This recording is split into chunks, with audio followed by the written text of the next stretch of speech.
প্রিয় শিক্ষার্থীরা, ষষ্ঠ শ্রেণীর গণিত ক্লাসে দৈর্ঘ্যমাপী অধ্যায়ে তোমাদের সবাইকে স্বাগত জানাচ্ছি।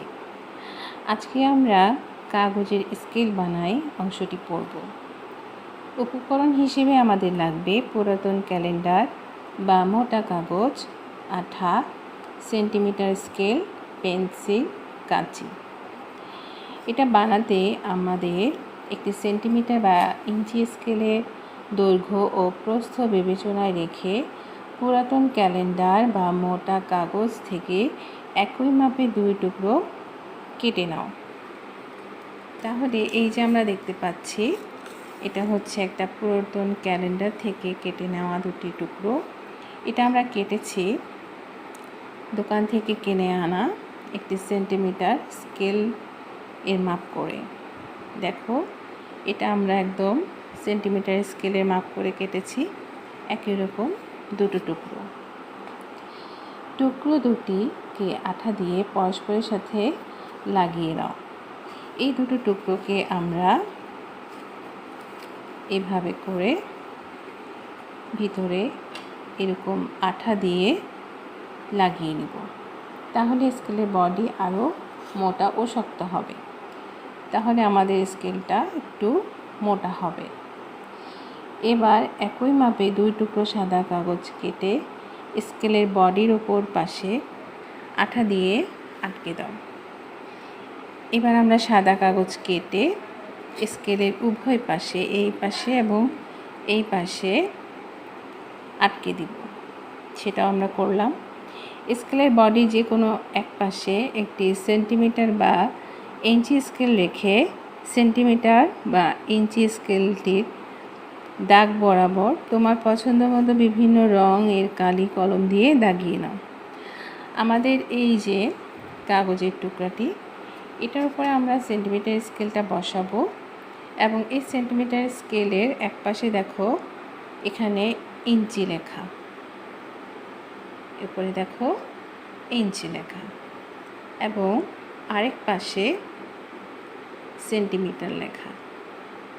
এই সেন্টিমিটার কাগজ স্কেলটিকে আমরা কাগজের উপরে বসাবো এবং এর মাপগুলোতে আমরা এই যে দেখতে পাচ্ছ 1, 2, 3, 4 একদম 0 থেকে আমরা শুরু করব এবং এভাবে আমরা দাগ দিতে থাকব। প্রত্যেকটি এই পিঠেও করব এবং আমরা ইঞ্চিতেও করব। সেন্টিমিটারের দাগগুলো ভিন্ন কালির কলম দিয়ে একটু লম্বা করে দাগ দাও। এই যে আমরা দাগগুলো দিব সেগুলো আমাদের দাগের সাথে এবং আমরা যে সংখ্যাগুলো লিখব সেই সংখ্যাগুলো আমরা বিভিন্ন কালারের রং ব্যবহার করতে পারি। সেন্টিমিটারের দাগগুলো ভিন্ন কালির কলম দিয়ে একটু লম্বা করে দাগ দাও এবং দাগের মাথায় 0, 1, 2, 3, 4, 5, 6 এভাবে করে আমরা ক্রমগুলো ক্রমান্বয়ে লিখে যাব। তোমার পছন্দ মতো খানিকটা ডিজাইন করে নিলে স্কেলটি তৈরি হয়ে যাবে। তুমি চাইলে এখানে কোনো কার্টুন ছবিও আঁকতে পারো বা কোনো ফুল, তোমার যা পছন্দ সেরকম কিছু আঁকলে এটা আরও আকর্ষণীয় হবে। দেখো, এরকম করে আমরা একটা স্কেল তৈরি করেছি, যেটা হুবহু আমাদের বাজার থেকে কিনে আনা সেন্টিমিটার স্কেলটির মতো। তোমরা চাইলে এভাবে কাগজ দিয়ে শক্ত করে, দেখো এটা অনেক শক্ত হয়েছে, এভাবে একটা স্কেল নিজেরাই তৈরি করে নিতে পারবে। এর এক পাশে দেখো ইঞ্চি লেখা এবং এর আরেক পাশে সেন্টিমিটার লেখা। এভাবে তোমরা বিভিন্ন কালার ব্যবহার করতে পারো এবং বিভিন্ন স্টিকারও তৈরি করতে পারো। আমরা ছবিতে দেখতে পাচ্ছি স্কেল দিয়ে একটা পেন্সিলকে মাপা হচ্ছে। এই পেন্সিলটি 8.5 সেন্টিমিটার। এখানে আমরা স্কেলগুলোতে বিভিন্ন কালার দেখতে পাচ্ছি। তুমি চাইলে বিভিন্ন কালার এখানে ব্যবহার করতে পারো। এরপর দেখো, আমরা একটা ছক দেখতে পাচ্ছি। নিচের ছকটি খাতায় আঁকো। এবার তোমাদের বানানো কাগজে সেন্টিমিটার স্কেল দিয়ে পেন্সিল, কলম ইরেজার ব্যবহার করে আনুমানিক এবং ক্রয়কৃত স্কেল দিয়ে সঠিক দৈর্ঘ্য মেপে ছকটি পূরণ করো। এবার দুভাবে প্রাপ্ত দৈর্ঘ্যের মধ্যে তুলনা করে মন্তব্য লিখে রাখো। অর্থাৎ আমরা যাকে মাপবো সেটার নামগুলো এখানে লিখব। যেমন এটা স্কেল, এটা আমাদের পেন্সিল হতে পারে, রাবার হতে পারে, এবং এটাকে আমরা একবার আমার বানানো স্কেল দিয়ে একবার মেপে দেখব এবং সেটা এখানে লিখব।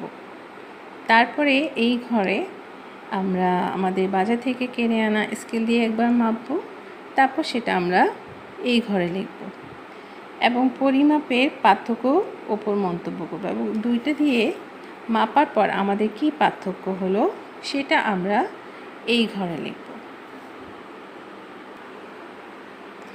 প্রিয় শিক্ষার্থীরা, দেখো আমরা ছকটা পূরণ করেছি। পেন্সিল যেটা আমাদের কাছে ছিল, এই পেন্সিলটি আমরা আমাদের বানানো স্কেল দিয়ে যখন মাপলাম তখন দেখলাম এটা 8.5 এবং এটাকে যখন আমরা ক্রয়কৃত স্কেল দিয়ে মেপে দেখলাম তখনও দেখলাম এটা 8.5 ইঞ্চি। তার মানে এখানে আমাদের পার্থক্য নেই, অর্থাৎ দুটোই সমান। এরপরে কলম, সেটাও আমরা দেখলাম 9.5 এবং 9.5 ইঞ্চি, এখানেও এটা সমান। টেবিলের ক্ষেত্রেও আমরা দেখলাম 90 এবং 90, এখানেও সমান পরিমাণ। এবং বইয়ের ক্ষেত্রেও আমরা দেখতে পাচ্ছি 26 এবং 26, অর্থাৎ আমরা যে স্কেলটি বানিয়েছি সেটা আমাদের ক্রয়কৃত স্কেলের মতন হুবহুই মেজারমেন্ট আমাদেরকে দিচ্ছে। সুতরাং আমাদের বানানো স্কেলটি একদম পারফেক্ট হয়েছে। স্কুল ছুটি হওয়ায় জয়া মা বাবার সাথে মামার বাড়ি বেড়াতে গেল। মামাতো ভাই অনিকের সাথে জয়ার খুব ভাব, কারণ উভয়ই ষষ্ঠ শ্রেণীতে পড়ে। তাই সময় পেলেই নিজেদের স্কুলের গল্প করে, পড়াশোনা নিয়ে আলোচনা করে। বাড়ি থেকে অনিকের স্কুল কত দূরে জয়া অনিকের কাছে জানতে চায়। অনিক একটু ভেবে বলে প্রায় 3 কিলোমিটার। জয়া মনে মনে 3 কিলোমিটার কত দূর হতে পারে তার একটি ছবি কল্পনা করে নেয়। অনিক মাঝে মাঝে তার বাবার সাথে দরকারি জিনিসপত্র কেনার জন্য বাজারে যায়। এমনই একদিন বৈদ্যুতিক তার কেনার জন্য দোকানে গেল। দোকানদার প্রশ্ন করল, কত গজ তার লাগবে? বাবা তারের পরিমাণের কথা বলার পর দোকানদার তার টেবিলে দাগানো স্কেল দ্বারা তার মেপে দিয়ে দিল। এই যে ছবিতে দেখতে পাচ্ছ, এই টেবিলে বিভিন্ন মাপের দাগ দেয়া আছে। দোকানদার এই তারটাকে টেবিলে মেপে মেপে বিক্রি করেন। এরপর প্রয়োজনীয় ভোগ্যপণ্য কেনার জন্য একটি দোকানে গেল। সেখান থেকে 1 কেজি ডাল, 1 লিটার তেল ও আরও কয়েক ধরনের জিনিস কিনে বাড়ি ফিরে আসলো। জয়া ও অনিক উভয়ের মনে একটি প্রশ্ন জাগে, এই দূরত্ব তারের দৈর্ঘ্য ও অন্যান্য জিনিস মাপার ক্ষেত্রে কোনো নির্দিষ্ট পরিমাণের সাথে তুলনা করা হয় কি? তাহলে ওই পরিমাণকে পরিমাপের কি বলা হয়? দুজনেই মনে মনে স্থির করে স্কুলে গিয়ে শিক্ষকের সাথে কথা বলে তাদের প্রশ্নের উত্তরটি জানার চেষ্টা করবে। তারা মনে মনে ডিটারমাইন্ড হয়ে গেল যে আমরা আমাদের এই প্রশ্নগুলো স্কুলে গিয়ে আমাদের শিক্ষকের কাছেই করব।